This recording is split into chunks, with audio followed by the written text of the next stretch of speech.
12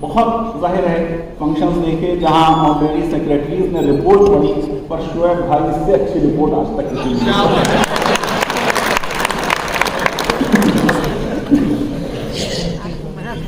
اب شکیل بھائی نے انگریزی میں شروع کر دیا معاملہ.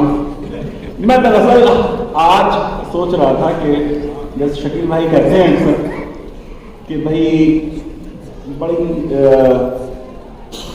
سنجیدہ بات ہوتی ہے لکھنؤ کے سر سید ڈے میں، تو میں نے دراصل سوچا یہ تھا کہ میں آج آپ سے یہ بات کروں کہ جو MAO کالج کی گورننس تھی، جو ظاہر ہے کہ سر سید نے ڈرافٹ کیے تھے اس کے رولز، اور بڑے ڈیٹیلڈ رولز تھے، تقریباً 200-250 رولز، کہ ان کے بارے میں بات کرتا اور آپ کو بتاتا کہ دیکھیے کوئی بھی ہائر ایجوکیشن کا انسٹیٹیوشن کیا اس سے بیٹر گورننس کے اصول بنا سکتا تھا، اور یہ ڈیفینٹ رولز تھے. لیکن اب ڈنر میں ڈیلے ہو رہا ہے اور اتنی بورنگ چیز شاید آپ کو نہیں سننا چاہیں گے، بہت کمپلیکیٹڈ ہے. اس لیے میں 3 جو ہمارے زمانے کے مسئلے ہیں جن سے آج ہماری کمیونٹی جوجھ رہی ہے ان کے بارے میں بات کرنا چاہوں اور ان پر سر سید کا کس طرح کا ریسپانس تھا اس کے بارے میں چند باتیں، اور کیا وہ ریسپانس آج ریلیونٹ ہے. حضرت سے ظاہر ہے کہ جو محبت مسلمانوں کو ہے وہ ظاہر ہے کہ دین کا حصہ ہے. وہ اپنے آپ میں سمجھتا ہوں کہ کوئی بھی چیز مسلمان برداشت کرتے ہیں، جو تلاوت ہوئی اس میں بھی صبر کا ذکر ہوا، ہر چیز پہ صبر کر لیتے ہیں، اس پہ نہیں کر پاتے. لیکن آپ نے دیکھا کہ ابھی نپور شرما کی کنٹروورسی ہوئی اور اکثر کچھ نہ کچھ باتیں ہوتی رہتی. کیا سر سید کا ریئیکشن ہو جب حضرت کے سلسلے میں کوئی اس طریقے کی بات کی جائے؟ آج ہی سپریم کورٹ میں یہ ایک مدعا ہے جس پہ میں بات کروں. ابھی آپ کو ایجنڈا بتا رہا ہوں. آج ہی سپریم کورٹ نے یکساں سول کوڈ کے سلسلے میں ہماری جو یونین گورنمنٹ ہے، سینٹرل گورنمنٹ نے اس میں ایک حلف نامہ دائر کیا ہے، اور انہوں نے کہا کہ عدالت کو یہ حق نہیں کہ وہ مقننہ کو یا پارلیمنٹ کو ڈائریکٹ کریں کہ وہ یکساں سول کوڈ بنائے. یکساں سول کوڈ میں اگر سرکار آپ سے یہ کہہ دے کہ اچھا آپ ہی ڈرافٹ کر لیں، میں بڑے افسوس سے کہہ رہا ہوں کہ ہم شاید ایک دفعہ نہیں بنا پائیں گے، کیونکہ آپ کے یہاں کسی چیز پہ ایگریمنٹ ہی نہیں ہو. کوئی کہے گا یہ شادی باطل ہے، کوئی کہے گا کہ فاسد ہے، کوئی کچھ کہے گا، کوئی کچھ کہے. سرکار نے کورٹ سے کہا ہے کہ آپ ہم کو کوئی ڈائریکٹیو نہیں دے سکتے کہ ہم یونیفارم سول کوڈ بنائیں. یہ حق پارلیمنٹ کا ہے. اس کا مطلب یہ نہیں ہے کہ یکساں سول کوڈ نہیں بنے، لیکن اگر یکساں سول کوڈ بننی ہے تو اس میں ہم کیا چیز چاہیں گے کہ شامل ہو جائے، کیا ریفارمز ہوں ہمارے اپنے فقہ میں،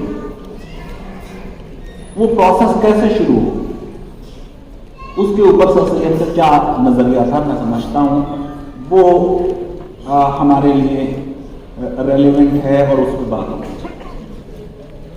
شکیل بھائی نے ذکر کیا، مہدی صاحب نے بھی سر سید کو کوٹ کیا. پورا یہ جو سوال نیشنلزم کا ہے اور پلورلزم کا سوال ہے، اور اس سوال کے نتیجے میں کچھ پاکستانی ہسٹورینز نے بھی کنٹریبیوٹ کیا، اس کا کیا جواب ہے کہ کیا سر سید کا کیا نظریہ تھا ایک انڈین نیشن کے بارے میں، وہ کہ وہ ون نیشن والا کوڈ پڑھ دیا گیا. یہ 3 باتیں ہیں جو میں سمجھتا ہوں کہ یہ اتنی شاید ان ڈیپتھ اکیڈمک نہیں ہے جتنی کہ وہ ہوگی کہ جب میں آپ کو رولز بتاتا گورننس کے MAO کالج. دیکھیے 3 چیزیں میں پہلی والی بات میں آپ کو بتانا چاہتا ہوں کہ جب اسلام کے بارے میں کچھ کہا جائے یا حضرت کے بارے میں صلی اللہ علیہ وسلم کچھ کہا جائے تو اس میں سر سید نے کیسے ریلیٹ کیا. 1884 میں ایک کتاب establishment of British rule in India Allahabad university کے سلیبس میں شامل کر لی گئی، جس میں اسلام کے بارے میں، مسلمانوں کے بارے میں بہت سی آفینسو اور غلط باتیں تھیں. سر سید نے لیٹر لکھا director of office of public instruction. یہاں یہ میں بتا دوں کم سے کم ایک بات اس گورننس والے رول میں کہ ڈائریکٹر آف پبلک انسٹرکشن کو MAO کالج میں ایکس آفیشیو پوزیشن سر سید نے دی، یعنی سرکار سے الگ ہو کر ادارہ نہیں بنایا جا رہا. انفیکٹ یونیورسٹی بنانے میں بھی ہماری تو کچھ خواہشیں بھی ذرا سا کچھ زیادہ ہی بڑی ہوتی ہیں. تو خواہش یہ تھی MAO کالج کے اور مسلم یونیورسٹی ایسوسیشن اور فاؤنڈیشن کمیٹی کی کہ برطانیہ کا جو ایمپرر ہے وہ ہمارا چانسلر بنے. ایک یہ والی خواہش تھی. وہ بعد میں جا کے پھر اس پہ ہوئی کہ چلیے صاحب جو لارڈ ریکٹر ہے، گورنر جنرل، وہ یونیورسٹی کی الٹیمیٹ اتھارٹی ہوگی اور آزادی کے بعد لارڈ ریکٹر کی جگہ راشٹرپتی جی آ گئے، پریزیڈنٹ آف انڈیا وزٹر بن گئے. تو انہوں نے لیٹر لکھا پبلک انسٹرکشنز کا جو ڈائریکٹر تھا نارتھ ویسٹ پروونسز میں، اور لیٹر لکھا رجسٹرار کو الہ آباد یونیورسٹی کے اور کہا کہ بڑی غلط چیزیں ہیں اس میں. اور سر سید کے ان ایفرٹس کی وجہ سے وہ کتاب ریپلیس ہوئی کسی دوسری کتاب سے. ہم اکثر نہیں لکھتے ہیں، بڑے چیزوں پہ ہم ناراض ہو جاتے ہیں اور غصہ آتا ہے، لیکن لکھنے پڑھنے کے کام سے دور رہتے ہیں.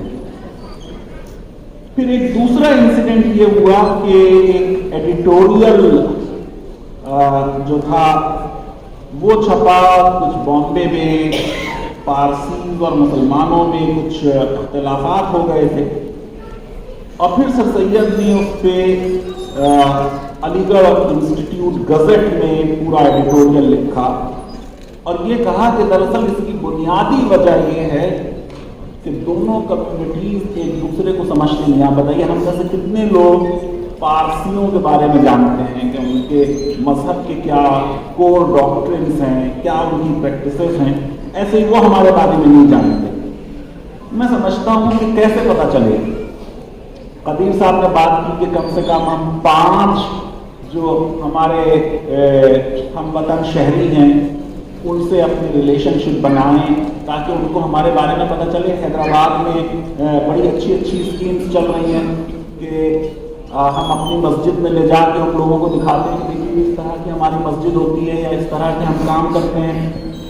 بامبے میں اس بار عید میلاد النبی پر بڑا زبردست ایک مہم چلی، پروفٹ فار آل، کہ حضرت صلی اللہ علیہ وسلم کوئی مسلمانوں کے ظاہر ہے کہ پروفٹ نہیں ہے، ویسے بھی وما ارسلناک الا رحمۃ للعالمین کے تمام عالموں کے لیے رحمت ہے، لیکن ڈائیلاگ کرنا ہوگا. یہ وہ کانٹیکسٹ تھی جس میں وہ ڈائیلاگ جو موہن بھاگوت جی سے شروع ہوا، میں نے اس کا خیر مقدم کیا. لیکن میں نے اس میں ایک چیز ایڈ کی جو میں نے مضمون لکھا انڈین ایکسپریس میں نے یہ کہا کہ اگر ہم یہ مانتے ہیں جو کہ RSS مانتی ہے کہ ہم ہندو اور مسلمانوں کو الگ الگ نہیں دیکھتے، سب کو ایک سٹیزن کی طرح ہم دیکھتے ہیں، بائنری میں یقین نہیں، بہت اچھی بات. پھر مسلمانوں کے جو مدعے ہیں ان پہ صرف مسلمانوں سے بات نہیں ہونی چاہیے. بہت سے ہندو لبرل اسکالرز، ہندو ایکٹیوسٹ، سول سوسائٹی سے جڑے لوگ، انہوں نے اپنی زندگیاں وقف کر دی مائنورٹیز اور مسلمانوں کے مدعوں کو اٹھاتے ہوئے. ایسی کسی بھی بات چیت میں ان کی موجودگی بہت ضروری ہے، اور وہ لوگ موجود رہیں گے تو آپ لوگوں کے سماج میں کوئی دین نہیں ہوگی، لیکن ڈائیلاگ ہو. اب یہ کہ ڈائیلاگ کے مدعے جو ہیں وہ آئیڈینٹیفائی ہوں. جیسے لگ رہا ہے مجھے کہ ایک مدعا پاپولیشن کا ہے. اس کے بارے میں کئی غلط فہمیاں ہیں، اچھے ڈیموگرافرز ریسرچ کر چکے ہیں، وہ ریسرچز سامنے رکھی جائیں، لیکن یہ بہت ضروری ہے کہ وہ ڈائیلاگ آف سر سید نے یہ لکھا کہ lack of understanding between the two communities, اور انہوں نے یہ کہا کہ اس کی وجہ سے ایک دوسرے کی مذہبی چیزوں میں لوگ انسلٹ کرتے ہیں اور یہ بڑی غلط چیز ہے۔ اور پھر انہوں نے کہا کہ اگر ایسا ہو تو اس کا ایک رسپانس تو یہ ہو سکتا ہے کہ ہم اس کا ایک ریجوائنڈر لکھیں، اور دوسرا رسپانس یہ ہے کہ ہم سرکار کے پاس جائیں اور سرکار اس میں جو بھی قانون کے حساب سے کارروائی ہو وہ کرے۔ میں یہ بتاؤں گا وہ کون سی کارروائی ہے، میں سر سید سے ریلی نہیں کرتا ہوں، وہ کارروائی اس زمانے کے لیے ہے، دستور آنے کے بعد وہ کارروائی بھی نہیں ہو سکتی، سرکار کے پاس نہیں جانا چاہیے۔ آخری جملہ آلموسٹ لاسٹ میں انہوں نے لکھا، under no circumstances should people resort to violence۔ چاہے حضرت کے بارے میں کوئی بات ہو یا مسلمانوں کے بارے میں کوئی بات ہو، وائلنس بالکل نہیں ہونی چاہیے۔ If it is true, then nobody could claim that writing hatred and ridicule-filled book has religious sanction. If publication of such material leaves one community hurt, it may either write back or seek constitutional remedy by approaching the government. One must not try to settle the issue by itself. Our government must put a complete ban on the publication of such nasty books that are aimed at denouncing or despising the other religions. آج جب ہمارا دستور آ چکا ہے، freedom of speech and expression ہے، ہر ایک کو کچھ بھی کہنے کا حق ہے، اس فریڈم آف اسپیچ کے معاملے کا اصول یہ ہے، بنیادی اصول یہ ہے کہ آل آئیڈیاز بی ایکسپریس، جس کو جو کہنا ہے وہ کہے۔ In the market place of ideas ایک کمپٹیشن اور مقابلہ ہوگا، اور اس میں جو برے آئیڈیاز ہیں وہ ختم ہو جائیں گے اور اچھے آئیڈیاز جو ہیں وہ رہیں گے۔ اس لیے آنے دیجیے جتنی بھی ہیٹ آ رہی ہے، نفرت کی عمر بہت زیادہ نہیں ہوگی، الٹیمیٹلی محبت ہی جیتے گی۔